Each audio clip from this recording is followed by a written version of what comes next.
Richard Brooks here in Mountain Bend, Arkansas. For the past 4 months, me and my team have been scouring these entire woods and hunt for proof of the elusive Bigfoot, the Sasquatch, the Yeti, the stink ape, Bogman to some. Now, we have been tracking their migration patterns from the woods of Oregon all the way down to the foothills of Arkansas. Now, why do they do this? What does it all mean? As always, we defer to our resident cryptozoologist, Dr. Benjamin Martin. These majestic creatures can answer so many questions about where we came from, as in they are the missing link between us and our ape ancestors, the proof of evolution. So, if we can get an understanding of where we came from, then maybe, just maybe, we can get an idea of where we are going. In an evolutionary sense. So, if we track the migration patterns of the Yeti, we start to see correlations and similarities between their movements and the movements of ancient Native American tribes. This is a Native American sharpening stone from our very own collection. And if you look closely at these areas, you can see that there are clear similarities between this and other artifacts found in the forests of Mountain Bend. This, to me, is a clear indication that these ancient men and our ape ancestors were in close proximity with one another and may have even influenced one another. The town of Mountain Bend, Arkansas has completely adapted this Bogman as part of their very own culture. In fact, many of the businesses around here have adapted their products and in some cases their very own store to immortalize this mysterious creature, this folklore legend. Even the local government has welcomed the folklore, accepting it as part of their daily life. Mayor Carl Rafferty explains. We welcome the notoriety. We do not mind one bit being called the Bigfoot town. Matter of fact, 75% of our annual budget comes from tourism. So, you don't want to bite the hand that feeds you, or foot.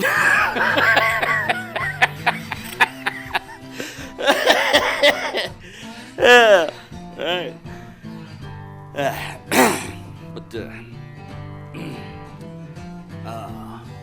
Then the sightings started. So, when one of your aldermen tells you he almost ran over a Bigfoot on the way to a council meeting, that raises an eyebrow. Now, when your sheriff been on the force for years, tells you over 200 of our citizens have filed complaints and had other sightings, well, it's time to start taking it a little more seriously. Footprints, proof that something or someone has made their way through these woods, proof that something unknown to civilized man may occupy these forests. Our very own team came and scoured this entire region to find our very own Bigfoot evidence. So, Dr. Martin, tell me, why would this area be a possible area that footprints could be found? This area has the most concentrated level of sightings. It's the only place that makes any sense. Plus, there's an active water source. This is exactly what the creature would need to maintain an active living and comfortable and healthy. All right, well then let's make our way down to the river.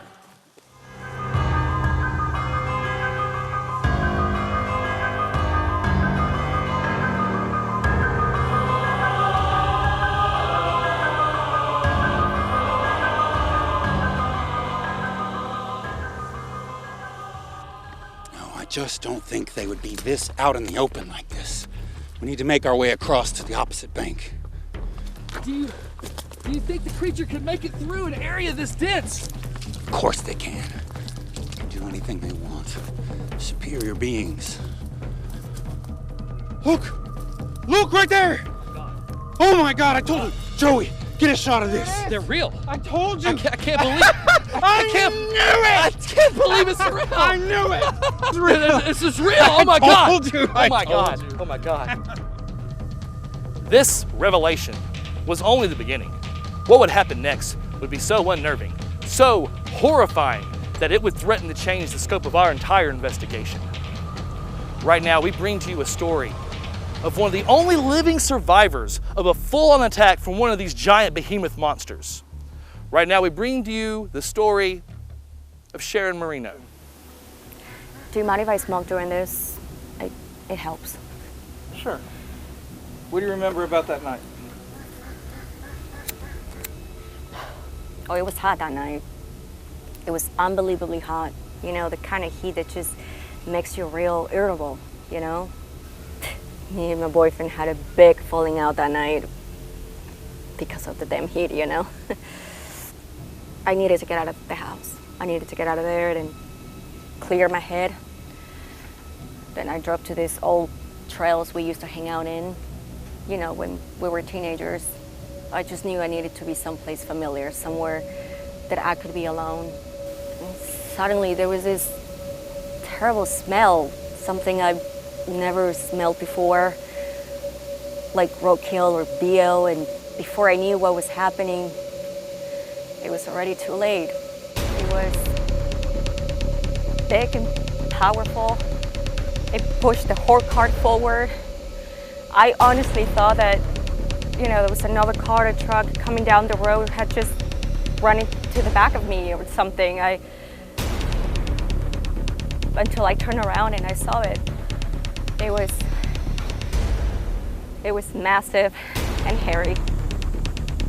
It just kept shaking the cart and screaming at me. I didn't know how to react at first, but suddenly I just came into my senses. I started the car and it just pulled out of there, and I never looked back after that. I drove home and just cried in the driveway. I know it sounds crazy, but I know what I saw. It was Sasquatch. And, you know, I never went back. I never went back to those old trails ever again. As we conclude this chapter of our hunt for the elusive Bogman, we leave with a sense of possibility and dread. Dread for what may be out there. Dread for what we may find. The endless possibilities. What will we find out there chasing Bogman?